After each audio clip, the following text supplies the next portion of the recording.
que é por 4 dimensões, depois a gente refaz. Vou aqui esse D.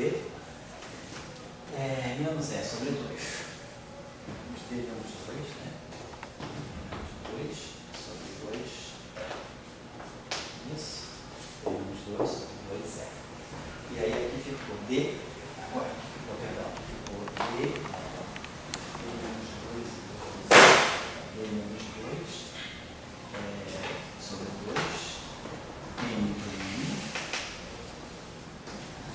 D menos 2 sobre 2. D de N menos D. D.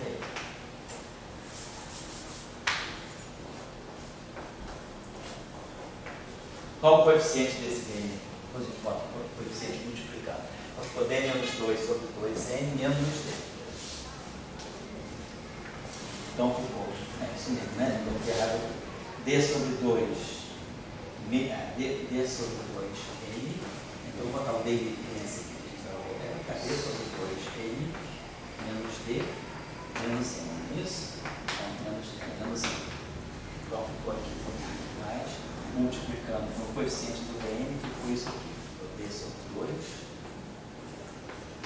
e menos D. D sobre 2N menos D e menos N.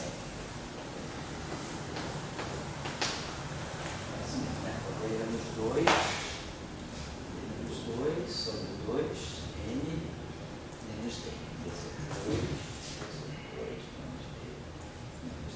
Dn sobre 2, dn sobre 2, menos D e menos N. Deixa eu apagar aqui. Então, voltando aqui ao caso do Φ4, né? Φ4, só para a gente retornar aqui, o caso do Φ4, em 4 dimensões. Então, ficava 4, menos 2, menos E. E aqui ficava 4 por 2 dá 2. N igual a 4, né? Então 4 por 2, 2, N igual a 4. Aqui N igual D igual a 4 também, D igual a 4. Então fica 8 menos 8 e 0. Então esse cara aqui desapareceu em 4 dimensões. O que a gente quer agora é ter lambda φ o quê? Elevado ao quê? Em 3 dimensões, para que seja renormalizado. Então eu vou querer ter uma divergência que seja simplesmente em 3 dimensões, para ser esse pedaço aqui, 3 menos 3 menos 2, menos 1 meio de E. E aí eu quero que isso aqui seja 0. Então, 3 meios de N menos N. Então, dá 1 meio de N. N sobre 2. Menos 3 igual a 0. Então, dá N igual a 6. Exatamente, é o lambda Φ6. Então, se eu tiver lambda Φ6 em 3 dimensões, esse modelo é muito usado em mecânica estatística, né? O modelo lambda Φ6 em 3 dimensões para estudar a transição de fase. Então, lambda Φ6 é renormalizável em 3 dimensões. Não é nem super renormalizável, porque não tem nenhum número de vértices aqui. E o número de linhas externas, que ela vai começar a ter, vai ter divergente, porque se eu tiver uma linha externa, isso aqui vai ficar 3 menos 1 meio, que dá 5 meios, depois 2 linhas externas, vai ficar 2, 3 linhas externas, dá 3 meios, 4 linhas externas, e depois 5 linhas externas, ela já, quer dizer, todos os gráficos que vão ser divergentes vão ser isso que vão dar. Esses ΔGs positivos. A partir de ΔG igual a 0, se eu tivesse 6 linhas externas, né, ele já vai dar divergência logarítmica, e a partir de 6 linhas externas ele vai dar divergência, vai ficar convergente. Mas aí de novo eu vou invocar a invariância sobre paridade no espaço dos campos, φ que vai em menos φ. Então isso vai eliminar todos os gráficos com número ímpar de linhas externas. Mas então o que a gente está dizendo é que o lambda Φ6 é renormalizável em 3 dimensões. 4 dimensões. Vamos pegar um caso de 6 dimensões, que é um caso notável também, é usado também em mecânica estatística. Se a gente pegar lambda, eu acho que é lambda Φ3 em 6 dimensões. Mas esse coeficiente aqui se anula. D sobre 2, né? D sobre 2N menos D menos N. Em 6 dimensões. Então, 6 por 2 tem 3. Então, 6 por 2, 3 vezes 3, 9. 9 menos 3, menos 6. Dá 0 também. Então, lambda Φ3, ela é super renormalizável em 4 dimensões, como a gente viu. 4 dimensões ela puxa para baixo, mas em 6 dimensões esse coeficiente aqui se anula, ela desaparece da contagem de potência. Então ela fica sendo renormalizada em 6 dimensões, assim vai. Agora a gente vai mexer mais nisso. Mas assim, casos notáveis são esses. Lambda F4 em 4 dimensões, importante por causa do mecanismo de Higgs, teorias escalares em 4 dimensões. Em 3 dimensões e 6 dimensões, importante para a mecânica estatística. E o lambda F6 em 3 dimensões é interessante também por conta da supercondutividade. Quando se estuda, quem fez a tese, você que mexeu com supercondutor, o Oswaldo, né? Você fez QED em 3 dimensões, né? Então, QED em 3 dimensões, aí, quer dizer, quando você introduz o potencial de Higgs em 3 dimensões, o potencial de Higgs muda, ele fica mais rico. Em 4 dimensões, o potencial de Higgs é M2Φ2 mais lambda F4. Por quê? Porque Φ4 é que é renormalizável em 4 dimensões. Em 3 dimensões, Φ6 é renormalizado. Então, o meu potencial passa a ser lambda F4 e posso acrescentar um termo aqui, GF6. Então, esse potencial aqui, na verdade, Φ4 é super renormalizável em 3 dimensões. Até porque, vamos olhar a dimensão canônica. Se eu estou em 3 dimensões, e o campo escalar já não tem mais dimensão canônica 1. Tem 3 dimensões, o campo escalar é a dimensão de massa do campo. O Lagrangiano tem dimensão de massa terceira. Então, aqui eu vou ter dφ, dφ. Esse aqui tem massa 1, massa 1. Então, sobra 1 para as duas dimensões de φ. Então, o φ tem dimensão de massa meio. Dimensão canônica do campo escalar em 3 dimensões é meio. Então, esse cara tem meio ao quadrado dá 1, eu me dou massa terceira, tá certo? Agora, se eu tenho um modelo lambda F6, opa, lambda F4 em 3 dimensões, isso aqui vai dar um fator 2. Então, lambda vai ter dimensão, lambda F4, o lambda tem dimensão de massa. Então, se ele tem dimensão de massa positiva, ele dá super renormalizado. O que acontece aqui, ó, esse F aqui tem dimensão de massa. Ele dá super renormalizado. A dimensão canônica da constante de acoplamento sendo positiva na massa, isso dá super renormalizado. Então, lambda F4 é super renormalizado, mas de qualquer maneira era só usar aquela expressão do power count que eu apaguei aqui. Quer dizer, se a gente substituir em 3 dimensões n por 4, a gente vai ver que o número de vértices vai puxar para o lado negativo. Então vai descer, então é super renormalizado. Então só lambda F6 é que é renormalizado. Então se eu fizer esse power counting aqui, o quadrivértice vai dar uma potência negativa e os 6 vértices vai desaparecer. Agora, se eu for a dimensão da massa, eu fiquei confuso, porque se a dimensão do campo escalar é massa meio, isso. A princípio eu poderia colocar Φ8 e o acoplamento ia ser adimensional, né? Não, ele é adimensional porque F6, você está em 3 dimensões. Ah, eu estou em 3, né? Total, é verdade, desculpa, tá, já resolveu a minha confusão. Tudo bem. Tinha esquecido. A dúvida, se alguém ficou com essa dúvida, né, só para que o Pico levantou. Então, esse cara aqui tem dimensão de massa meio. Então, esse todo aqui já tem dimensão de massa terceira, que é a dimensão do Lagrangiano. Então, o G é adimensional. Tá?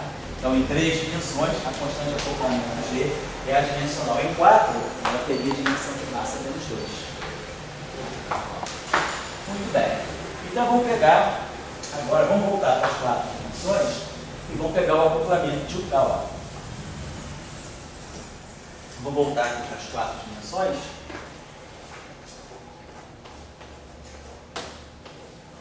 E vamos pegar nosso Lagrangiano com escalares, vamos dizer, com escalares, né? Vamos lá.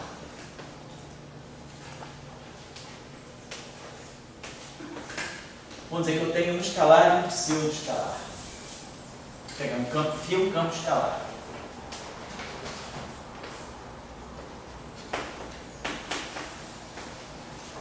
Vamos pegar um campo agora pseudo-escalar.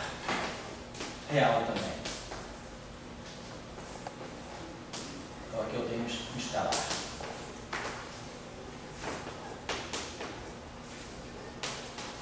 Então tem 2 campos escalares, né, do ponto de vista das rotações. Um escalar e um pseudo-escalar. E aí eu vou ter agora o campo fermiônico, Dirac.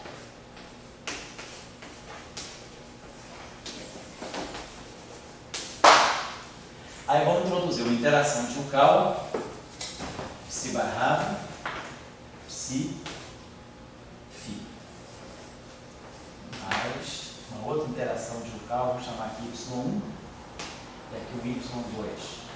Psi barrado, gama mi, gama sim, perdão, psi S. Só porque essa interação aqui, isso aqui é um escalar de Lorentz, então isso aqui sendo um escalar, isso aqui respeita a paridade.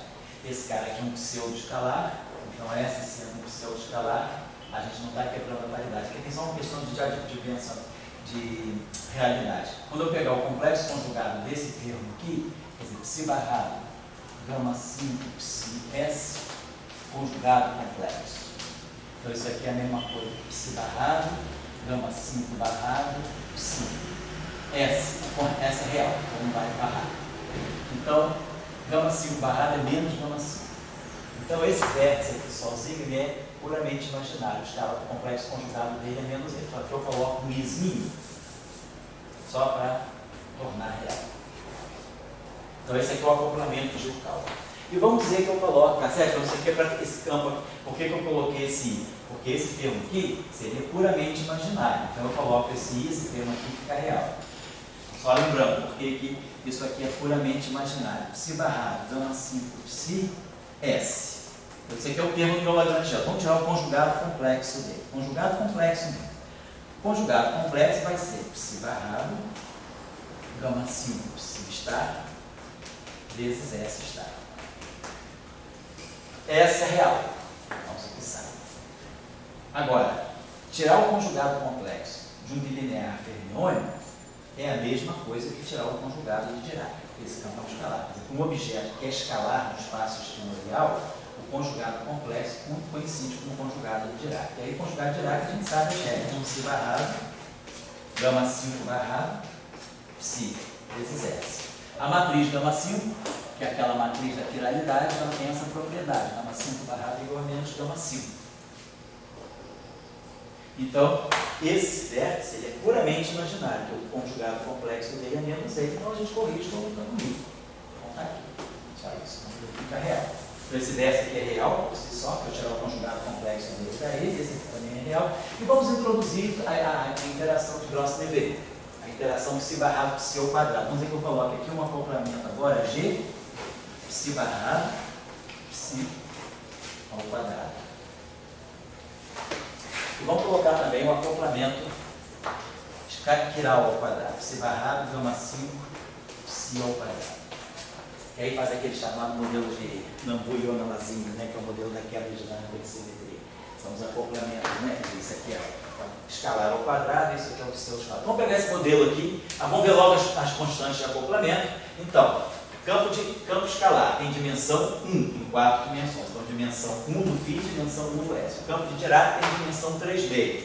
3 meios com 3 meios dá 3, com 1 dá 4. 3 meios com 3 meios dá 3, com 1 dá 4. O campo de Dirac é dimensão 3 meios. Então, aqui é 3 meios com 3 meios dá 3. Esse cara aqui é 1. Então, esse cara aqui é adimensional. Então, tem chance de ser renormalizado. 3 meios com 3 meios, 3. Esse cara aqui é 1, 4. Então, essa constante de acoplamento também é adimensional. 3 meios com 3 meios, 3. Dimensão canônica, 6. Então, esse cara aqui tem dimensão de massa menos 2. Então, não deve ser renormalizado. 3 meios com 3 meios, 3 ao quadrado, 6. Né? A dimensão M3 ao quadrado, M6. Então, menos 2. Então, as duas constantes de acoplamento do setor puramente fermiônico, ao acoplamento dos férmions, tem dimensão de massa a menos 2. Né?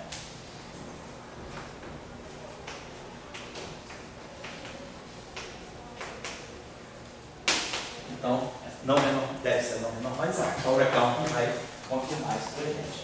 Então, a gente está pegando um modelo que envolve, quer dizer, no modelo padrão, o que eu tenho são os acoplamentos tipo e o cal. Então, férmion escalar ou férmion pseudo-escalar. Então, esses dois acoplamentos estão no setor de Higgs, é o que acopla o Higgs com os quarks e com os leptons. E tem um acoplamento quártico fermiônico, que não interessa ao modelo padrão, mas que aparece em situações ligadas à quebra dinâmica de simetria, teorias virais, né? Que é quando a gente tem interação quártica de férmion. Então, vamos lá para o Power Cal. Então, agora nós temos dois tipos de linhas internas. Nós temos 3 tipos de linhas internas. Nós temos linhas internas de φ. Então, as linhas internas de φ, elas vão colaborar B4K 1 sobre K2. Então aqui vai ter no final do dia uma potência mais 2. As linhas internas de S, propagadores de S, vão contribuir com D4K também, 1 sobre K2. Então as linhas do pseudo-escalar também vão dar potência mais 2. As linhas do Dirac, de novo, D4K, cada propagador carrega, cada linha interna carrega um integral no momento, mas aqui o propagador é 1 sobre K, K slash sobre K2. Então é 1 sobre K. Então aqui vai produzir uma potência mais 3. Então vamos começar a contabilizar aqui. Então, em cada vértice, a gente não precisa nem dizer, é menos 4. Então eu vou ter 2 vezes o número de linhas internas do campo φ, mais 2 vezes o número de linhas internas do campo S, mais 3 vezes o número de linhas internas do campo de Dirac, e menos 4 vezes menos 1. Cada vértice vai ter um delta, mais um vértice só. Então a gente já amarrou as relações só de divergência, né, contando as linhas do gráfico. Agora vamos depois usar as ligações topológicas. Então a gente vai ter 4 mais 2 vezes o número de linhas internas de φ, mais 2 vezes o número de linhas internas de S, mais 3 vezes o número de linhas internas de φ, menos 4 vezes. Então vamos usar agora as relações topológicas, né? Vamos contar os números de φ. Então, 2 linhas internas de φ mais o número de linhas externas de φ. Aqui eu poderia fazer uma coisa. Vamos acrescentar a interação lambda φ4. E aí a gente tem interação de Gaua, então tem autoescalar, autoacoplamento dos términos, autoacoplamento dos escalares, e aí a gente coloca aqui mais uma interação, mais lambda, menos lambda φ4, mais lambda φ4. Então esqueci de colocar. Só para fazer, a gente tem então as interações de Gaua. Aí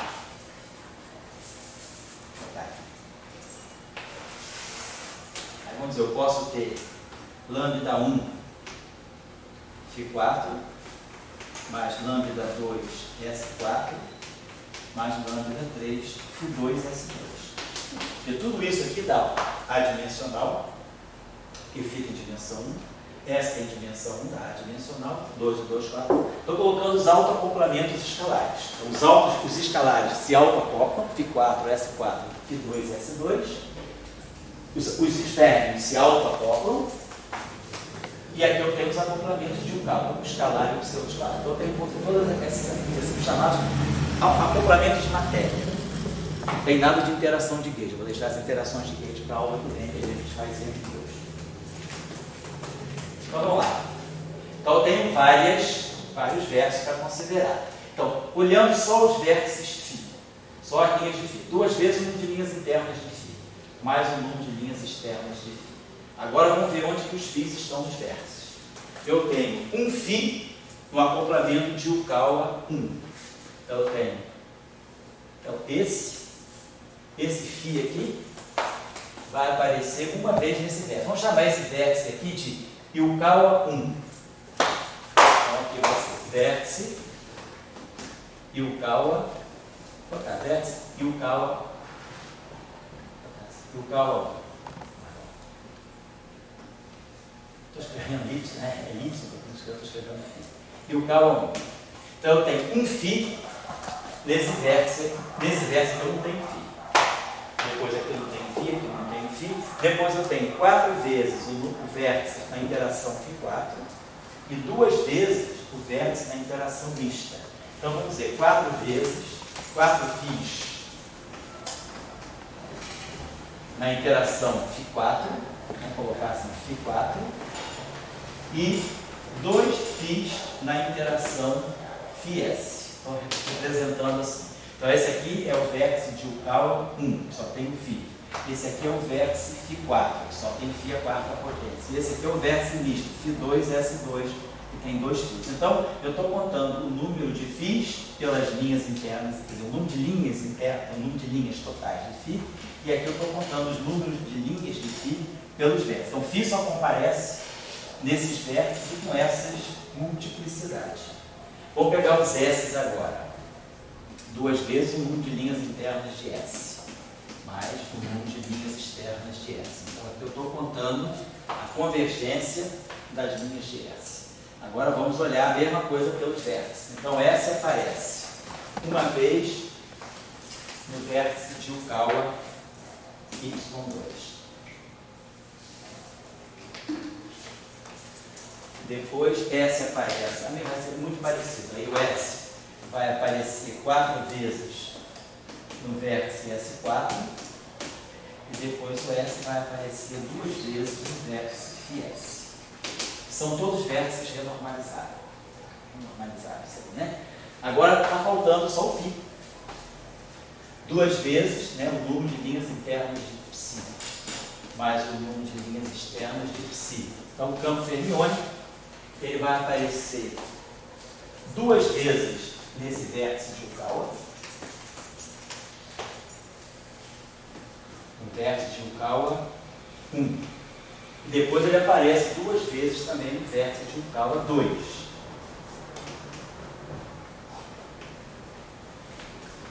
Depois ele aparece 4 vezes no vértice G, no autoacoplamento escalar, 4 vezes, vamos colocar aqui no vértice G, e 4 vezes no vértice H, né? Então tá, então essas aqui são as relações, né, que estão dando, né, eu estou contando o número de linhas de φ pelas linhas internas e externas, e aqui eu estou contando o número de linhas de φ pela chegada nos vértices. Então agora deixa eu apagar aqui.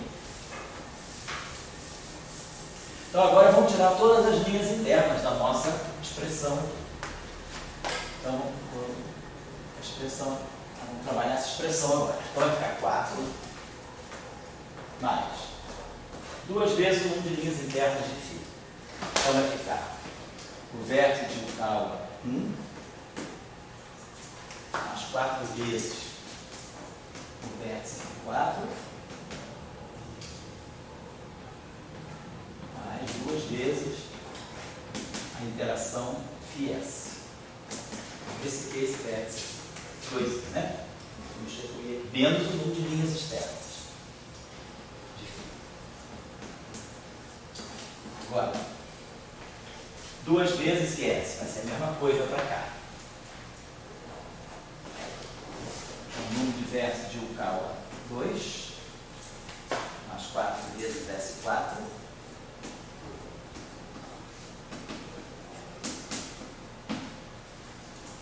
mais 2 vezes S. Menos o número de linhas externas de S.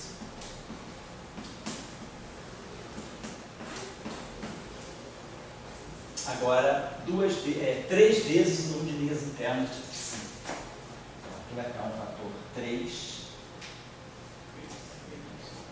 3 sobre 2 igual para 3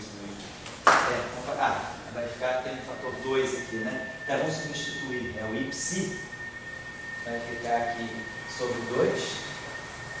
Tira aqui, fica com 2, esse aqui fica 2, tá legal. Então, vai ficar 3 vezes, né? Y, né? Vai ficar 3 vezes vértice de Yukawa 1 mais vértice de Yukawa 2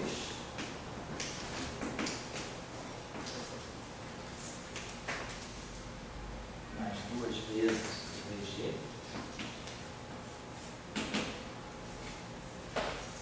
mais 2 vezes o pH, complemento seu escalar, e depois menos o meio de epsilon.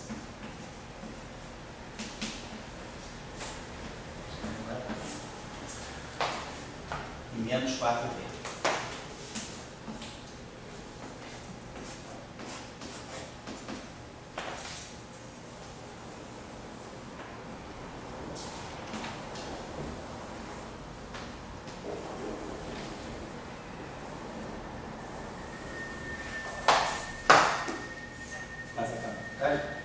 Então, o número de universo total, 4V. Então, o número total de vértices é vértice de Yukawa 1 mais vértice de Yukawa 2 mais VG mais VH mais VF4 mais VS4 mais VFS. Então aqui eu estou somando todos os vértices, somei todas as categorias de vértices. 4V eu substituí pela soma de todos os vértices. Vou fazer essa cá.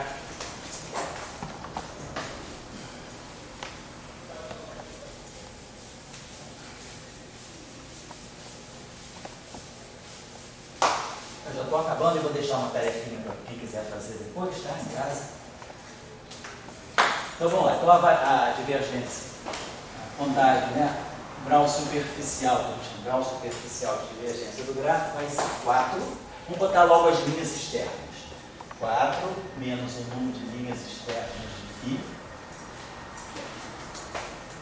menos o número de linhas externas de S, menos 3,5 de FC. Menos 3,5 de FC, né? Mas vamos começar a ver os vértices. Esse vértice aqui deu Y1, esse aqui deu Y1, 3Y. Acho que os Yukawa e os quartos somem de escalar. Peraí, eu estou vendo aqui, Y1 aqui, né? Ah, aqui é Y2, né? Tá, então tem 3, obrigado, desculpa. Então tem Yukawa 1, mais 3 Yukawa 1. Deixa eu botar assim para não perder. Yukawa 1, o Yukawa 1. Então dá 4, então menos 4. Yukawa 2. 3 Yukawa 2, dá 4. Então vai cancelar aqui. O G. São os que sobram são G e H, né? Isso, vai sobrar o G. Aqui eu vou ter 6G menos 4G e 6G, 6H, só vai ficar mais 2 vezes os vértices de autoacoplamento, mais 2 vezes. Opa, esse aqui é o acoplamento quártico escalar, esse aqui é o acoplamento quártico pseudo-escalar. São justamente os vértices não renormalizáveis. Então, esse aqui a gente já contou. Vamos colocar o VG aqui, aqui dá 6VG menos 4VG, 6VH menos 4VH. Agora aqui deu 4 e 4, né? E aqui menos 4 e 4. 4S4 menos 4S4 e 2CS, né? Mais 2PS. Então, continua acontecendo. Então, a gente viu que os acoplamentos de Yukawa são renormalizáveis e os acoplamentos Φ4, como a gente já esperava, S4 e Φ2, S2, eles desaparecem. Então, eles são acoplamentos que não, os vértices não interferem no power count. Então, como a gente já esperava, pela própria contagem de potência, né, todos esses autoacoplamentos aqui tinham constantes de acoplamento adimensionais, então já eram renormalizáveis. E os que são não renormalizáveis são os, então, quer dizer, o acoplamento, quer dizer, o férmio, a interação quártica fermiônica, interações quárticas, né? Fermiônicas.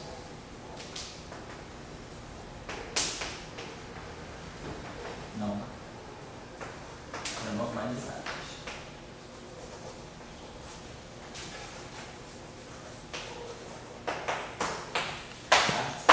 Como a gente esperava, a gente deu power count.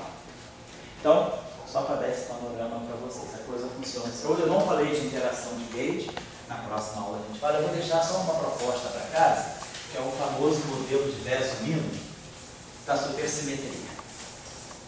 Então, nesse modelo de Veso-Mino,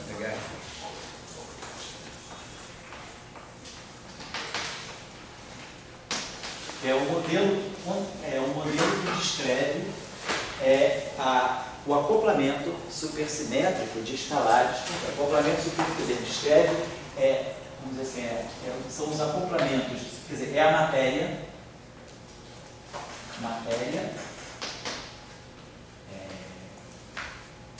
em acoplamento, quer dizer, matéria acoplada em cenário supersimétrico.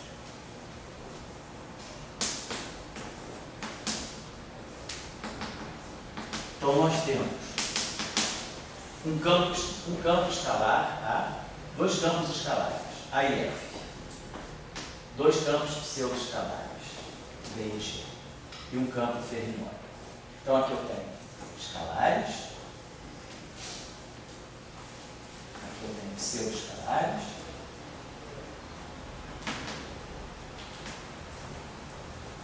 e aqui eu tenho Majorano, fermios Majorano.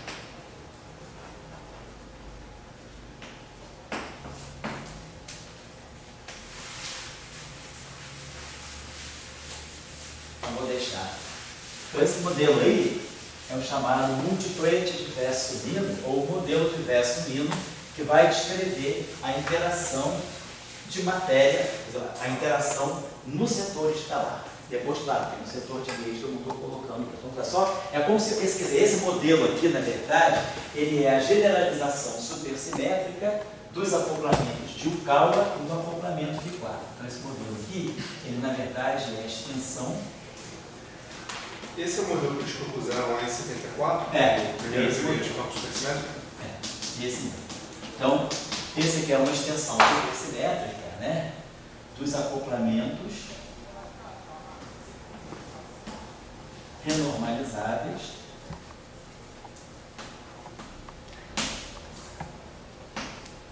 de matéria. Então, quais são os acoplamentos renormalizáveis de matéria que nós temos em 4 dimensões? Φ4, escalar a quarta e o K. Φ6 não é renormalizável, e o ENEM é Ψ4, nem autointeração fermiônica. Então, o que eu tenho de renormalizável no setor de matéria é acoplamento escalar a quarta e acoplamento férmio escalar. Claro que eu tenho acoplamento de gauge, mas eu não estou colocando aí. Então, esse é o modelo de Vesumino, é puramente matéria. Ele vai, no fundo, o modelo de Vesumino é a extensão supersimétrica do modelo de Φ4. Então, no fundo, a gente pode até dizer que ele é a extensão supersimétrica do modelo Φ4, que aí introduz o férmio como parceiro, extensão supersimétrica do modelo Φ4.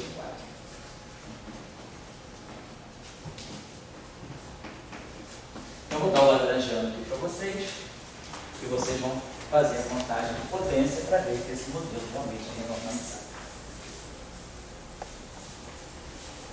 Já se sabe que deve ser, porque ele vai conter só acoplamentos renormalizados, mas tem alguns detalhes que eu queria que vocês percebessem. Então, o Lagrangiano é o seguinte: Lagrangiano do escalar, termo cinético do escalar,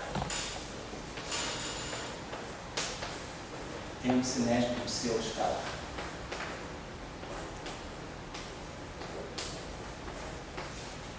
O outro escalar, o seu escalar.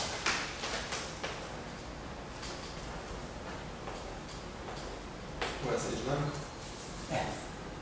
Essa é dinâmica. Depois, o setor de maioral.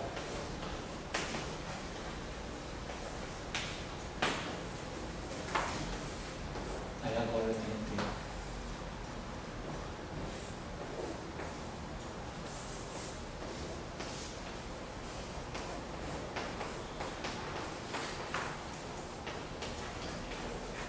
vamos pegar os termos puros, né? Aí eu vou ter lambda,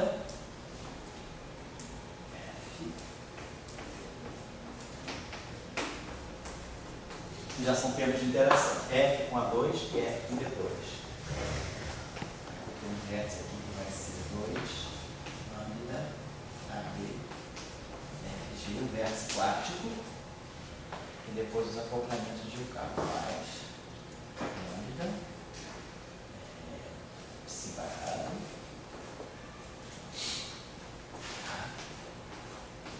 mais I, 5B. Então, esses aqui são os vértices tipo Yukawa. Então, Yukawa com escalar e aqui o Yukawa com pseudo-escalar. O que é importante observar? Parâmetro lambda é o mesmo todos os acoplamentos. Então, isso é a imposição da supersimetria. Todos os vértices têm a mesma constante de acoplamento. E o parâmetro de massa também é o mesmo. A massa que está presente aqui é esse parâmetro de massa aqui, é esse parâmetro de massa aqui. Menos F mais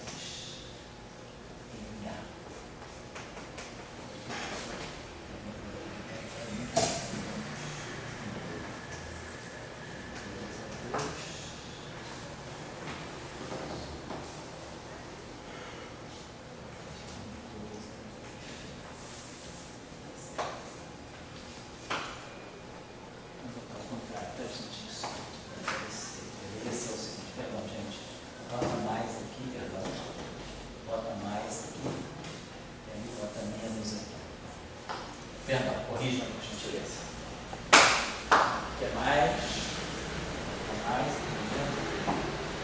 Bom, então nesse caso aqui, como vocês estão observando, eu tenho pode entrar. Tenho o A e o B. Agora, observem que o A e o F estão acoplados. Então, que eu vou ter quatro tipos de propagadores aqui. Eu vou ter um propagador de A com A, vou ter um propagador de B com B. Aí vamos ter uma F, então eu vou ter um propagador AF e vamos ter um propagador BG. E claro, vamos ter um propagador de Dirac, psi. Então a gente tem cinco propagadores. Quer dizer, esses propagadores aqui vão ser todos escalares, por quê? Porque esse termo aqui é diagonal em A com A. Esse é B com B. Esse é F com F. Eu não esqueci, eu tenho o propagador de F com F e o propagador de G com G. Então o que eu tenho, A com A, B com B, F com F, G com V, G com G, A com F e B com G. Então eu vou ter esse propagador diagonal, esse propagador diagonal, esse diagonal, esse diagonal, esse fora da diagonal e esse fora da diagonal. Então o que vocês vão ter que procurar são esses propagadores, né? Nem todos. Aí vocês começam a observar a dimensão canônica. Esse cara aqui tem dimensão 1, esse cara tem dimensão 1, mas o F tem dimensão 2. Então esse propagador aqui, ele já vai com dimensão 4.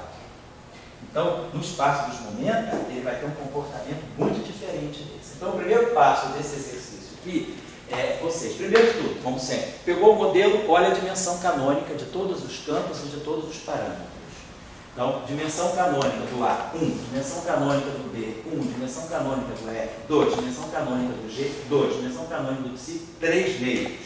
Aí, esse cara aqui é 2, esse é 1, então esse cara tem dimensão 1. 2, 1, 1, dá 4. 2, 2, 4. 2, 2, 4. Adimensional. Adimensional, adimensional. Então, as constantes de acoplamento são todas adimensionais.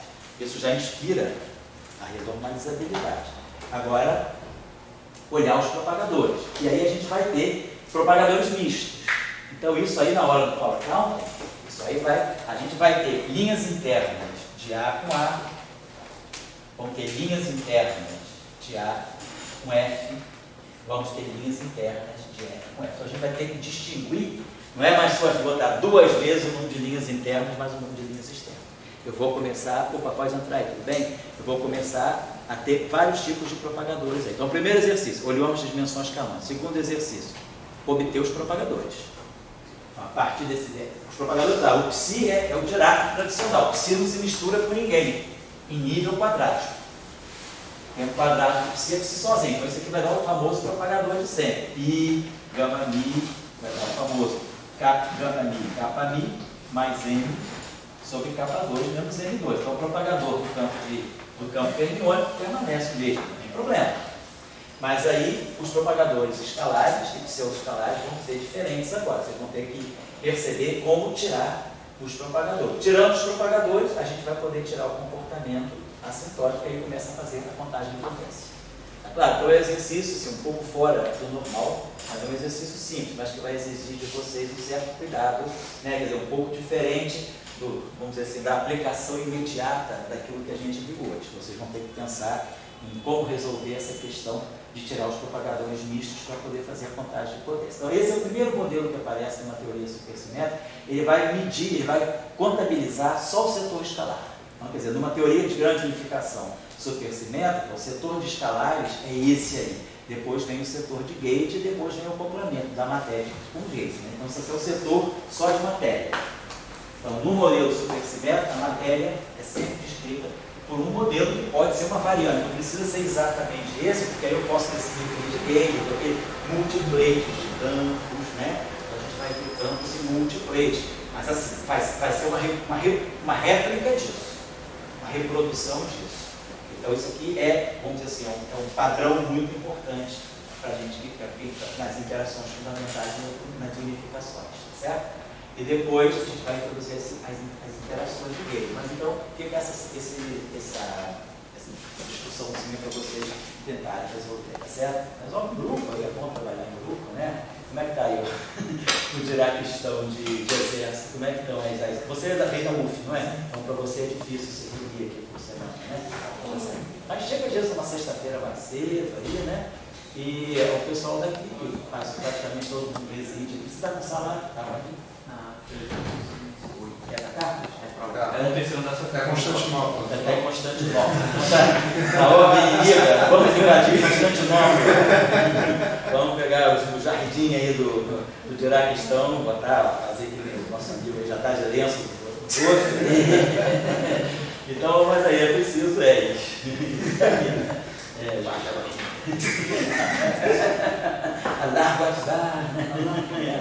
tinha um colega meu, cara, olha comigo, esse colega era muito desligado, muito. Aí, eles dois conhecem, né, o Marco Antônio. Ele é professor na UERJ de Resende hoje. Colega do ex-orientador, do ex-orientador aí do Edson, né? Eles foram à França, não estavam fazendo doutorado, Marquinhos desligado, né? Na França, na hora de passar as bagagens, Marquinhos, estava uma coisa, comprou a francinha, né? E aí estava lá o gendarme, né? Olhando tudo de cara feia, aí passou no raio-x, Marquinhos começou a falar para o lá, mostrando a bolsa. Quando ele começou a falar, lá, os guardas, cara, todo mundo sacou, né?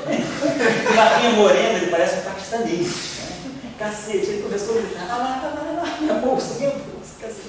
O Oswaldo, todo mundo se armou, ficou todo mundo em volta. Não, aí o Oswaldo ficou, não, nem que o Oswaldo é louro de olho azul.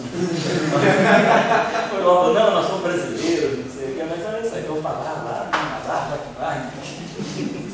Mas então esse é o nosso período de guerra aí do Dirac-Stão. Então vocês aí tentem resolver, reunir, estudar isso juntos aí. E aí, semana que vem, tem o feriado da Sexta-feira Santa, né? Eu pretendo dar aula. Tchauca vindo filmar. A gente está com um probleminha, porque até agora o Tchauca não conseguiu lançar as aulas anteriores, porque está tendo um probleminha no servidor. Mas é uma questão burocrática. Ele está resolvendo, então essa semana que vem, as aulas já devem estar no novo servidor. Então, se quem não puder vir aula sexta-feira que vem, então a gente coloca a aula. Vai ficar em qual pasta? Oi? Vai ficar em qual pasta? Tá. Vai ficar na parte de física quântica e está na pasta lá, que eu não sei se está teoria de campo, eu vou ver, porque eu vou conversar com o Tchau onde colocar, mas aí eu digo para vocês. Eu acho que o melhor lugar para colocar é teoria quântica de campo. Teoria quântica, lá tem um linkzinho de teoria quântica de campo. Porque é onde está o curso que você deu, que você recomendou que a gente visse, aí é mais fácil, as pessoas vão imaginar que está não, tá certo. Então a gente bota ali, eu vejo isso com o Tchau, tá legal? Tá bom então, pessoal? Então, boa de rádio para vocês.